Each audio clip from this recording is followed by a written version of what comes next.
Hi అండి. తెలుగు కథల ప్రపంచానికి స్వాగతం. ఇవాళ బాలమిత్ర తెలుగు కథల సంచిక నుంచి వేషం అనే కథను వినేద్దామండి. రాత్రి 2 గంటలైంది. రెండో ఆట సినిమా చూసి జనం రోడ్డు మీదకి వస్తున్నారు. వాహనాలు పెద్దగా లేవు. రామారావు చింతలపూడి గ్రామవాసి. ఆ గ్రామంలో కొత్త సినిమాలు అస్సలు రావు. అందులో అతని అభిమాన నటుడి సినిమా తన గ్రామానికి కొంత దూరంలో ఉన్న పట్టణంలో విడుదల కావడంతో అతి కష్టంతో మొదటి రోజు రెండో ఆట సినిమా చూసి స్కూటర్ మీద తన గ్రామం వైపు మెల్లగా వస్తున్నాడు. రామారావు స్కూటర్ కొని వారం రోజులు కూడా కాలేదు. అందులో అతనికి లైసెన్స్ లేదు. స్కూటర్ రిజిస్ట్రేషన్ కానందున దానికి నంబర్ లేదు. రాత్రి సమయంలో ఎవరూ పోలీసులు చూడరని ధైర్యంగా వచ్చాడు. ఇప్పుడు బండి నడుపుతుంటే ఆ సంగతి గుర్తుకు వచ్చింది.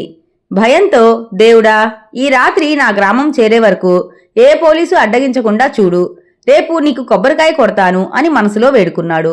కొంత దూరం ముందుకు వెళ్లేసరికి ఓ 40 ఏళ్ల వయసున్న అతను బండి ఆపి, నా పర్సు సినిమా టాకీసులో కొట్టేశారు. బస్సులో వెళ్లాలంటే డబ్బులు లేవు. ఈ పక్క గ్రామంలోనే మా ఇల్లు. దయచేసి నన్ను ఎక్కించుకుంటారా అని వినయంగా అడిగాడు. రామారావు కోపంతో, నీ కథలు నాకనవసరం. ఈ బండి కొని వారం రోజులు కూడా కాలేదు. ఇంతవరకు నా భార్యని కూడా నా వెనక సీట్లో కూర్చోపెట్టలేదు.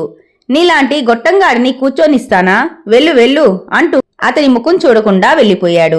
మరికొంత దూరం పోయేసరికి రోడ్డు మధ్య ఇన్స్పెక్టర్ నిలబడి బండి ఆపమన్నట్లు సైగ చేస్తున్నాడు. దాంతో రామారావు గుండె ఆగినంత పనైంది. అమ్మో, రిజిస్ట్రేషన్ కాని బండి నడుపుతున్నందుకు నన్ను ఎంత కట్టమంటాడో అని వేదన పడుతూ అతని ముందు బండి నిలిపాడు. సార్, కొద్దిగా చోడవరం వరకు లిఫ్ట్ ఇస్తారా అని అడిగాడు ఇన్స్పెక్టర్.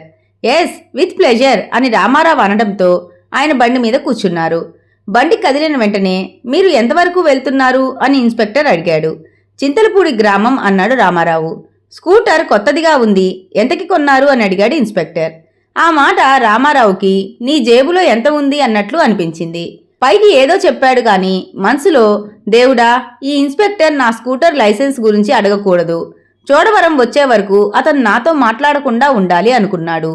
అంతలో చోడవరం రావడంతో ఇన్స్పెక్టర్ స్కూటర్ ఆపి కిందకు దిగి, థ్యాంక్స్ సార్, మండపేటలో ఈరోజు తిరుగుబాటు నాటకంలో ఇన్స్పెక్టర్ పాత్ర వేశాను.